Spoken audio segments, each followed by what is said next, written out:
La ilaha illa anta subhanaka inni kuntu minadh dhalimin.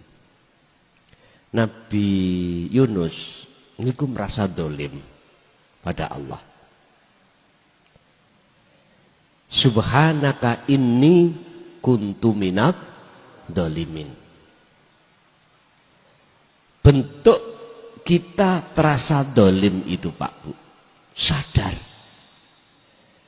selama ini kita hati selalu berbuat syirik, khafi pada Allah dengan bentuk beriman, mengimani pada makhluk. Secara otomatis di dalam hati jenengan minimal hatiku nangis. Kadang disusul dengan mata ini mengeluarkan air mata. Kalau jenengan bertanya, mengapa itu? Itu bentuk kesadaran hati kita kalau kita selama ini dolim pada Allah. Itu memang bentuk kesadaran nafsu lawamah dalam diri kita. Sehingga mutmainah ada etika untuk kembali kepada Allah. Irji'i ila rabbiki radiyatan mardiyah. Otomatis akhirnya dalam hati jenengan terasa bahwasanya Allah itu dekat, sudah tidak jauh lagi. Pun niku Bu, prosesnya kita sebelum kita merasa Allah itu dekat, memang seperti itu. Kita selama ini jujur hati berdolim pada Allah. Yang kedua, apa sih kholwat itu? Apakah harus dilakukan ketika saat jasmani ini tidak mengandung hadas saja? Bon. Ayo ditarkib, ayo didefinisino kholwat itu apa? Wa may yakfur bittauhid, sing sapa wonge barang siapa meninggalkan hatinya selain Allah, maka wayu mimbillah, mereka akan bertemu Allah. Itulah kholwat.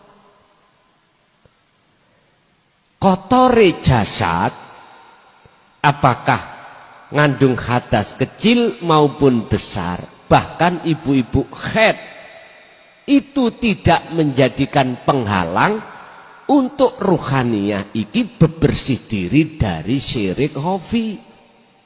Boten.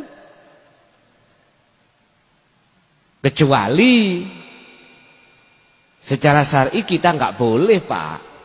Kalau keadaan haid atau junub atau yang lainnya, lebih-lebih haid, sholat nggak boleh, dzikir yang diucapkan juga tidak boleh, nggak boleh. Lah, definisi khalwat tinggalkan selain Allah dan menuju Allah itu secara ruhaniyah, bukan secara jasmania. Tapi alangkah indahnya juga ruhaniyah kita bebersih diri, jasmaniyah kita toharoh juga bersuci. Alangkah indahnya. Jadi Pak, jadi Bu, walaupun jenengan haid, jenengan berbaring tetap harus menjaga dzikir tersebut. Dzikirnya kan di dalam hati toh Pak. Jenengan dalam hati ini melaksanakan sirul asrar di tengah-tengah dzikir sir. Enggak apa-apa sekalipun jenengan di WC. Mohon maaf loh nggih. Mohon maaf.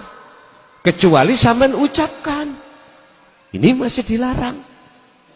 Tapi kalau jenengan batin dalam hati, rapopo.